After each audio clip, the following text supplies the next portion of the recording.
Hello guys. So this question is related to system of equations. The coordinate x comma y. What is the value of x? Y is equal to minus 3x is given and 4x plus y equal to 15. The simple thing we can do over here is as y is equal to minus 3x is given, we can just simply substitute the value of y here. So I can say my y is equal to negative 3x and we have 4x plus y equal to 15.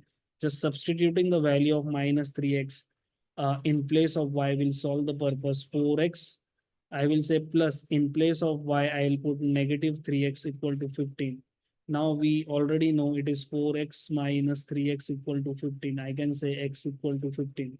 So my value of x is 15 here. What is the answer? Answer is C. So the question is of system of equation. In the system of equation, you will get a simultaneous equation and then we can solve it simultaneously. There are many method, elimination method and substitution method. Basically, I'll just use the substitution method here.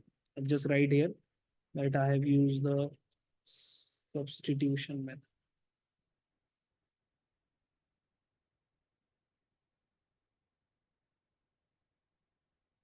As simple as that. Hope this solves the purpose.